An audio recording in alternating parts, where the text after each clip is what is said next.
General को cover से निकालो, जजेस की तस्वीर हटा, रोटी कपड़ा और मकान आज की भी ज़रूरत है। बिलावल भुट्टो जरदारी का शहीद जुल्फ़िकार अली भुट्टो सेमिनार से खताब। इमरान खान नियाज़ी साहब मंजर आम पर आने के लिए तैयार, सहूलतकार कौन? राग 47 एक बार फिर कौन जो है ना अलाप रहा है। एक अहम मुकदमे के अंदर इमरान खान नियाज़ी साहब की ज़मानत से मुतल्लिक फैसला। कश्मीर के ऊपर जो इशू था, जलती पर तेल कौन डाल रहा था। दुबई लीक्स के हवाले से कुछ पेशरफ, तो इन तमाम पॉइंट्स को मैं डिस्कस करूंगा आज के इस व्लॉग में। अस्सलाम वालेकुम। मैं अपने चैनल दस्तक विद इफ्तिखार मिर्ज़ा के साथ आडवा कनाडा से आपकी खिदमत में हाजिर हूँ। गुजारिश है कि मेरे चैनल को सब्सक्राइब करें और अपनी कीमती राय से महसूस करें। तो सबसे पहले मैं इमरान खान नियाज़ी साहब से मुतल्लिक ही मैं जिक्र करता हूँ कि एक से मलक रियाज के साथ जो उन्होंने वो डील की थी और उनसे अल कादर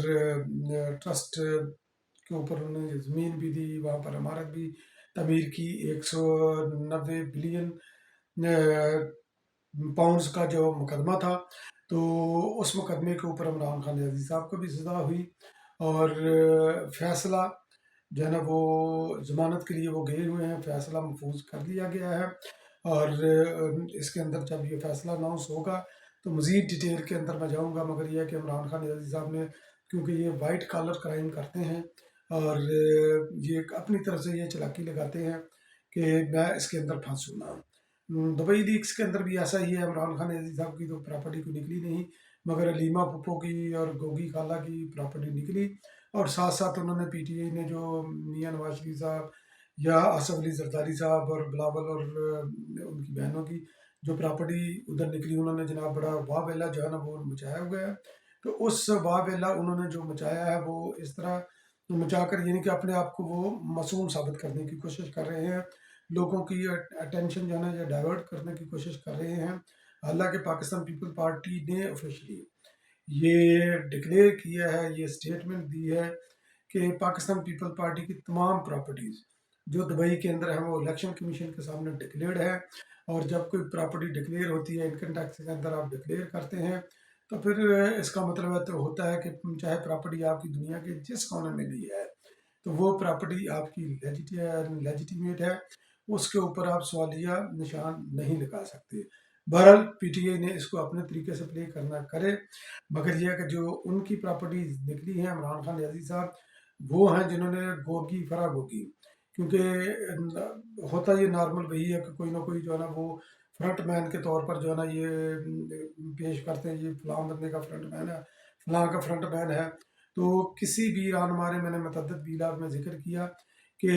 उनके फ्रंट मैन के तौर पर जिसको मोर्द इल्ज़ाम ठहराया गया, उससे मुतल्लिक किसी ने कभी कोई प्रेस कॉन्फ्रेंस नहीं की। अभी गोगी के ऊपर इल्ज़ाम ही लगना था, तो इमरान खान नियाज़ी साहब ने एक तो उसको फरार करवाया पाकिस्तान से स्पेशल जहाज़ के अंदर, और दूसरा वीलाग भी खड़काया फराह गोगी से मुतल्लिक कि उसको विक्टिमाइज इसलिए किया जा रहा है क्योंकि वो बुशरा पिंकी की सहेली है। तो बहरहाल उसकी भी प्रॉपर्टी उधर निकली है, तो यकीनी तौर पर अगर वो बुशरा बुशरा बीबी की सहेली हैं तो इमरान खान नियाज़ी के फ्रंट वुमन के तौर पर यकीनी तौर पर वो काम कर रही होंगी। और अलीमा खानम जो कि इमरान खान नियाज़ी साहब की बहन है, चंदे वगैरह से उन्होंने कई ममालिक में उन्होंने जो है ना ये अपनी प्रॉपर्टीज़ वगैरह बनाई हैं। न्यू जर्सी के अंदर भी उनकी जो है ना, अमेरिका के अंदर भी उनकी प्रॉपर्टीज़ निकली हैं, और अभी और बहुत कुछ इनके बारे में निकलेगा। तो खैर ये तो चीज़ है। अब इमरान खान नियाज़ी साहब मंजिल आम पर जो आ रहे हैं, तो वो ने एक नैब तरमीम की थी पिछली हुकूमत ने, यानी कि शहबाज शरीफ साहब का जो 16 माह का दौर था उसके अंदर इमरान खान नियाज़ी साहब असम्बली के अंदर नहीं थे, पीटीआई असम्बली के अंदर नहीं थी, मगर क्योंकि अदालतें उनके ऊपर मेहरबान थी, तो वो जनाब फ़रूक जनाब उमर अता बंदयाल साहब की कोर्ट के अंदर इसको लेके नैब तरमीम के ख़िलाफ़, तो उसकी समात जो है ना वो हुई है। और अतर मिनल्ला साहब उनका ये उनका ये उन्होंने उनके रिमार्क्स थे कि इमरान खान नियाज़ी साहब को इसके अंदर पेश होने दिया जाए। इमरान खान नियाज़ी साहब अपने वकला के थ्रू नहीं बल्कि खुद इस केस के अंदर वकालत करना चाहते हैं। शर्जील इनाम मेमन साहब ने भी जो है ना वो ये बोला है कि इमरान खान नियाज़ी साहब को कोई ना कोई तो जो है ना ये सहूलतकारी उनकी कर रहा है, और उस तक पहुंचना जो है ना ये बड़ा ज़रूरी है। तो अतर मिनल्ला साहब की जो है ना, जस्टिस अतर मिनल्ला साहब की जो रिमार्क्स हैं, आप उसके भी नज़र में आप देख सकते हैं کہ وہ یہ اس طرح کے ریمارکس یا اور بھی ججز ہیں اس طرح کے، تو جو بابر ستار غالباً نام ہے، تو وہ بھی اسی طرح کے ریمارکس دیتے رہتے ہیں، یعنی کہ جس کا فائدہ پی ٹی آئی کو ہوتا ہے۔ تو ان کا یہ نقطہ نظر تھا، ان کے یہ ریمارکس تھے، جبکہ جو ہے نا یہ عدالت نے یہ فیصلہ کیا کہ ویڈیو لنک کے ذریعے عمران خان نیازی صاحب کو جو ہے نا یہ اس کیس کے اندر اپنا اظہار خیال کرنے کا موقع دیا جائے گا، اپنی وکالت کرنے کا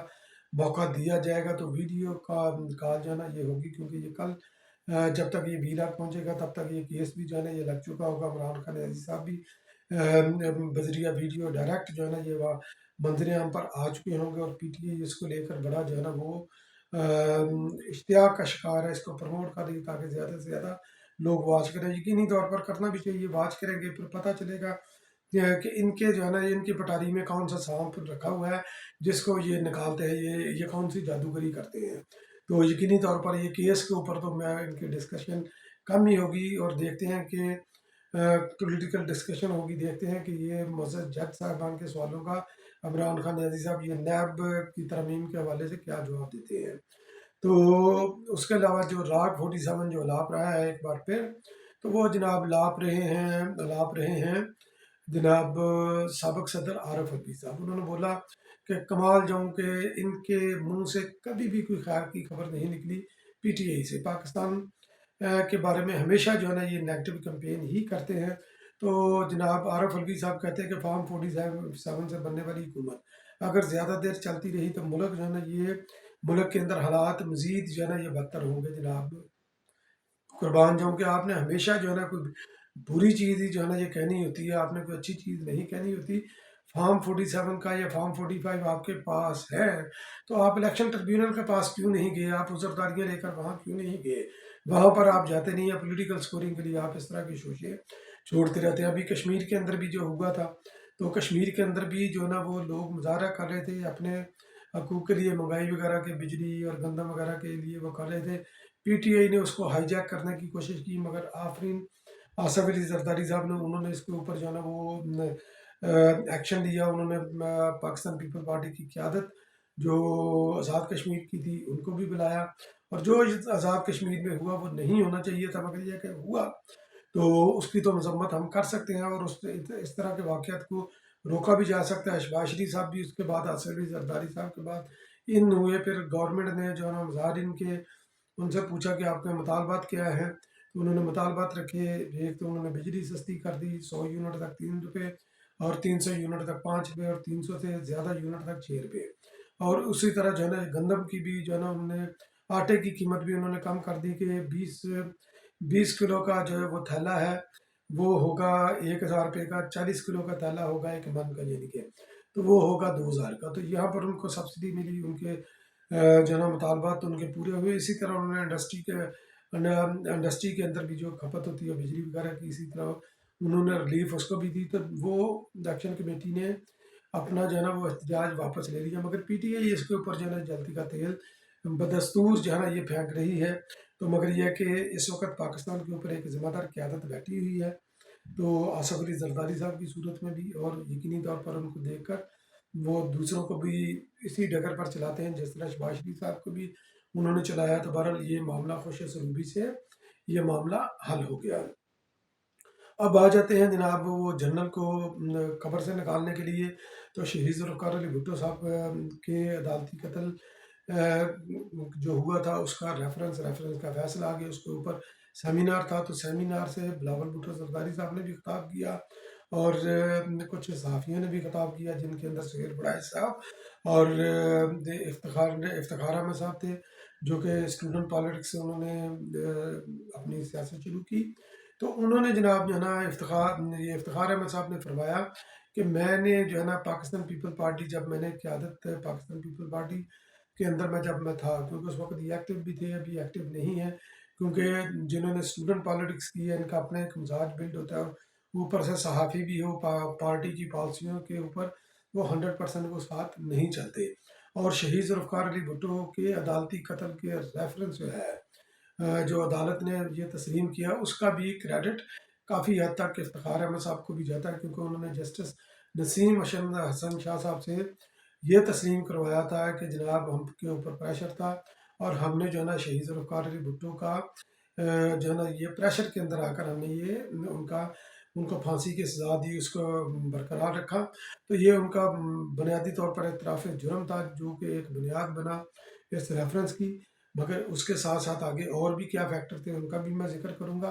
तो इफ्तिखार अहमद साहब ने फरमाया कि रोटी कपड़ा और मकान आज भी जो है ना ये ज़रूरत है आवाम की, जितनी कल ज़रूरत थी आज भी है। और एक और उन्होंने स्लोगन जो है ना ये लोगों से लगवाया कि जो पाकिस्तान पीपल पार्टी का स्लोगन था, जो चौथा पाकिस्तान पीपल पार्टी का स्लोगन था, जो मैनिफेस्टो के अंदर था, शहीद ज़ुल्फ़िकार अली भुट्टो के मैनिफेस्टो के अंदर आज भी है कि ताकत का सब चश्मा अवाम। तो यकीनी तौर पर जो है ना ये एक डेमोक्रेटिक से यही तवक्को की जा सकती थी। सुहेल बड़ाई साहब ने जो फरमाया, उन्होंने फरमाया कि इसी बात को आगे बढ़ाकर उन्होंने बोला कि जनाब अगर शहीद ज़ुल्फ़िकार अली भुट्टो का अदालती कत्ल हुआ तो उन जजेस के जो कि इस अदालती कत्ल के अंदर मुलव्वस हैं, उनकी सुप्रीम कोर्ट की दीवार के ऊपर उनकी तस्वीर क्यों है, वो तस्वीर हटाई क्यों नहीं जाती। क्योंकि रेफरेंस के ऊपर ये एतराफ़ कर लेना ये काफ़ी नहीं कि शहीद ज़ुल्फ़िकार अली भुट्टो का अदालती कत्ल हुआ। एक तो उन जजेस की तस्वीर भी हटानी चाहिए और यकीनी तौर पर वो जज जो मोहरा बने किसी का क्या मोहरा बने, ज़ियाउल हक का वो मोहरा बने। तो ज़ियाउल हक की जो है ना ये कब्र फैसल मस्जिद के अंदर क्यों, उसको वहाँ से क्यों नहीं निकाला जा रहा, उसका ज़ियाउल हक की मैयत को जो भी मैयत उसकी है पता नहीं है नहीं है, जो भी बहरहाल उन्होंने एक वो स्वांग रचाया कि यहाँ पर ज़िया जो है ना वो मरदूद वहाँ पर दफन है, तो उसकी लाश को वहाँ से निकाल कर उसकी कब्र को मूव किया जाए, फैसल मस्जिद से मूव करके जहाँ पर मर्जी ले जाए उसको लौहकीन, मगर यहाँ से उसको निकालें क्योंकि ये पाकिस्तान की जमहूरियत के ऊपर कलंक का टीका है। तो इसी जो है ना सेमिनार के अंदर बिलावल भुट्टो जरदारी साहब ने भी खिताब किया, एतजाज़ हसन साहब ने भी खिताब किया। उन्होंने ये फरमाया कि रिकन्सिलियेशन के ऊपर उन्होंने ये जोर दिया कि रिकन्सिलियेशन होनी चाहिए। पाकिस्तान पीपल पार्टी ऑलरेडी इसके ऊपर जो है ना ये काम कर रही है। एतजाज़ हसन साहब भी पाकिस्तान पीपल पार्टी का ही हिस्सा है और सेंट्रल एग्जीक्यूटिव कमेटी का भी हिस्सा है, और आसिफ अली जरदारी साहब भी इसके ऊपर अमली इक़दाम कर रहे हैं। बिलावल भुट्टो जरदारी साहब का भी यही नुक्ता नज़र है। उन्होंने ये बोला कि पाकिस्तान को इस वक्त जो दरपेश चैलेंजेस है वो महंगाई और दहशत गर्दी है, और महंगाई और दहशत गर्दी से जब तक ये सियासतदान आपस में मुज़ाकरात नहीं करेंगे तो हम ये पाकिस्तान को बहरानों से मसाइल से किस तरह निकालेंगे। और उसके अलावा उन्होंने ये बोला कि जो शहीद ज़ुल्फ़िकार अली भुट्टो के जो रेफरेंस है उसके ऊपर जो फैसला आया है, अवामी फैसला जो आया है, तो वो फैसला जो है ना कारकुनों की जद्दोजहद का नतीजा है, कारकुनों की कुर्बानियों का नतीजा है, और यकीनी तौर पर मोहतरमा बेनज़ीर भुट्टो की जद्दोजहद का भी ये नतीजा है। बाकी आगे चलकर उन्होंने फरमाया कि वफाक कि पाकिस्तान पीपल पार्टी ने इलेक्शन के अंदर एक जामिया मनसूबा दिया था, अवामी फलाई मनसूबा पाकिस्तान पीपल पार्टी ने दिया था, उनका मंशूर था अवामी फलाई मंशूर, और उसी मंशूर के ऊपर इस वक्त वफाक भी अमल कर रहा है और सूबाई हुकूमतें भी अमल कर रही हैं। यकीनी तौर पर पाकिस्तान पीपल पार्टी की हुकूमत की तरफ तो उनका इशारा है ही, जो बलूचिस्तान में के अंदर या सिंध के अंदर है, तो साथ साथ उनका इशारा जो है ना ये पंजाब के अंदर भी है। क्योंकि आपको याद होगा कि नून लीग ने इलेक्शन के अंदर कोई भी मंशूर नहीं दिया था, और जितना भी मरीम नवाज शरीफ साहबा की ये एक्टिविटी है, चाहे वो टिक टैक के लेवल पर है चाहे किसी भी लेवल के ऊपर है, तो वो एक्टिविटी बिल्कुल जो है ना उन्होंने वो कॉपी की हुई है, पाकिस्तान पीपल पार्टी के मंशूर की कॉपी की है, उसी को जो है ना वो आगे बढ़ा चुकी है, बढ़ा रही हैं। इसी को मैं अपने वीलाग के अंदर मैं बार बार इसका मैं जिक्र करता हूँ। और अगर कोई अवामी फलाई मनसूबा चाहे वो पाकिस्तान पीपल्स पार्टी के मंशूर से लिया गया हो, तो अगर उससे अवाम की फलाह होती है तो यकीनी तौर पर ये एक अच्छा और अहसन कदम है। बहुत बहुत शुक्रिया मेरा वीलाग वॉच करने के लिए। इंशाल्लाह फिर किसी अगले वीलाग में आपकी खिदमत में दोबारा हाजिर होगा, तब तक के लिए।